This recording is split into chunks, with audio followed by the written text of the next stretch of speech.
Welcome back to World Crisis Radio. So, according to the Washington Post this past Monday, the Nature Conservancy, biggest green lobby, biggest pro-global warming myth group, got $10 million from BP, plus land donations and God knows what else. It's also interesting to see the prevalence of money from the oil companies in the so-called green lobby is why they're anti-nuclear, right? They're anti-nuclear because BP is not interested in nuclear. That's not their shtick. They want you to be dependent on fossil fuels. So the absolute hypocrisy, intellectual moral bankruptcy of the so-called environmentalist movement, the radical ecologists, the entire green lobby, green jobs, is all a cynical power play to get money.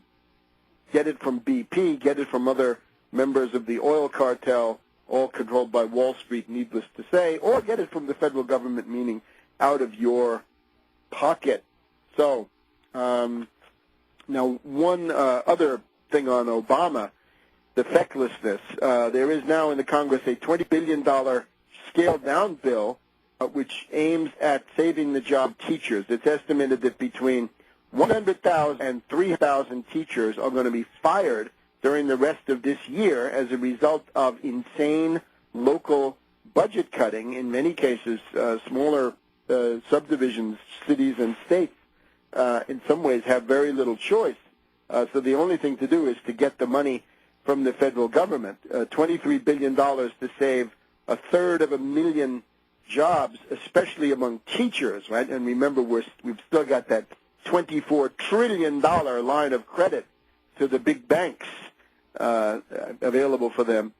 Obama does not support the bill. The White House is noticeably failing to mobilize for this jobs bill. So Obama, useless, feckless, worthless in every case, and of course duplicitous. Now, I asked Phil Berg about this. We're going to be hearing more about it.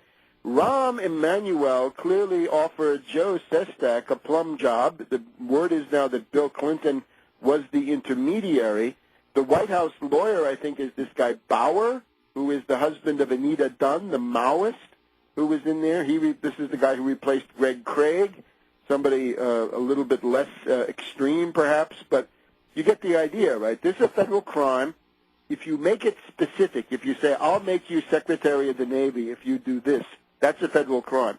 If you say, come back to me after the election and we'll find an important thing for you to do, that's not a crime. But as soon as it becomes specific, a specific promise, a quid pro quo, federal crime.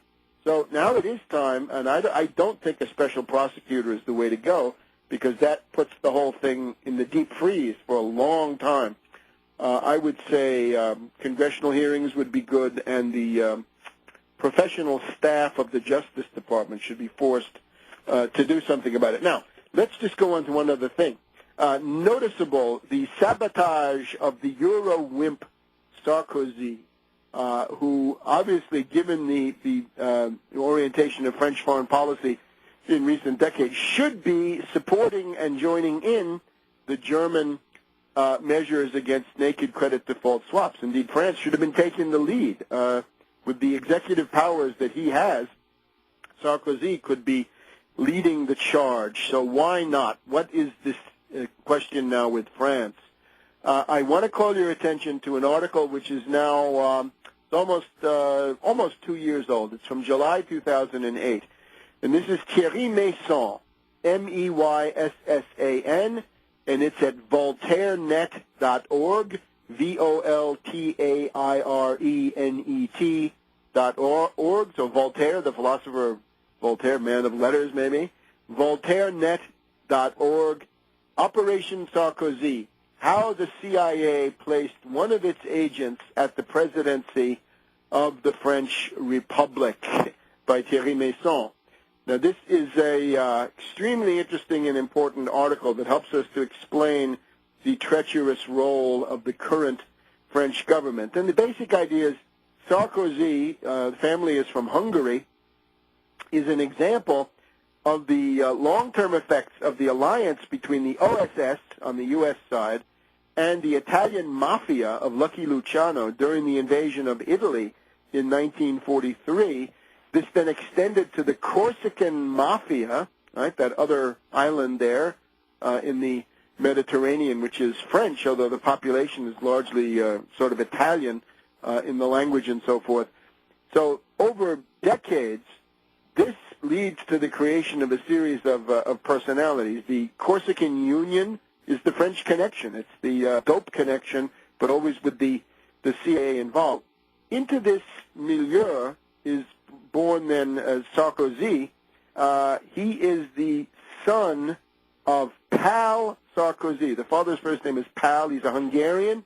He is Pal Sarkozy of Nagy Bocsa, Nagybocsa, a Hungarian nobleman of some sort. So Pal Sarkozy, the mother is André Mallah, M-A-L-L-A-H. She is from, she's a Greek from Thessalonica. And this marriage, however, doesn't last. This is the mother and father of Sarkozy. At a certain point, this marriage breaks up. Pal Sarkozy then marries Christine de Ganay, G-A-N-A-Y, a noblewoman. This second marriage doesn't last either, although Sarkozy, young Nicolas Sarkozy, spends a lot of time in that household. The key thing is when the second wife of Pal Sarkozy, not the biological mother of little Nicolas, but his stepmother, Sarkozy's stepmother marries Frank L. Wisner, the CIA. It's a famous CIA family. Frank Wisner Sr. was the head of the clandestine operations, the Bureau of Plans, the wet work department, in effect, right, the cold killers. But he became senile and demented already in the late Eisenhower administration, and by the time of the Bay of Pigs, he was off the charts in terms of dementia. So this is now the son. Frank L. Wisner Jr.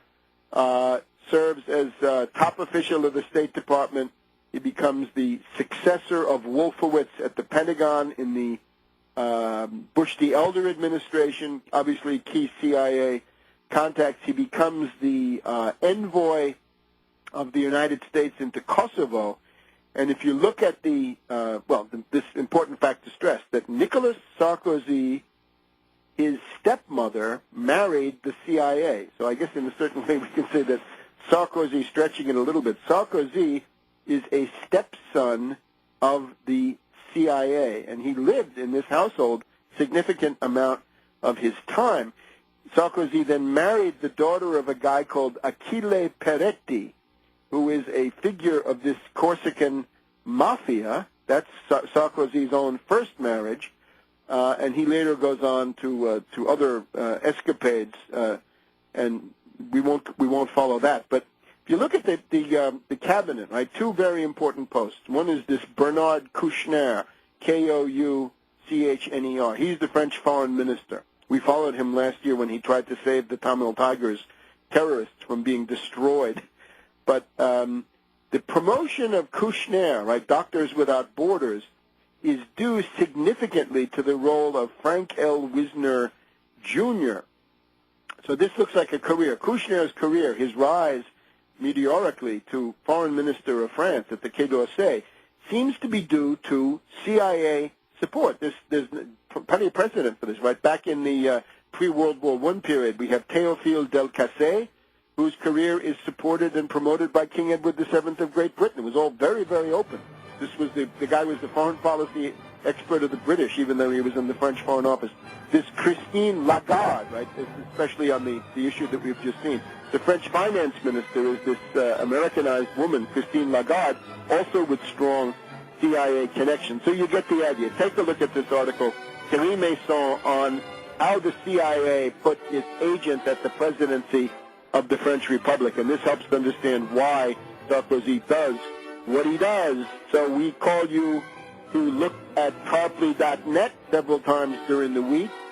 And we'll be back next week.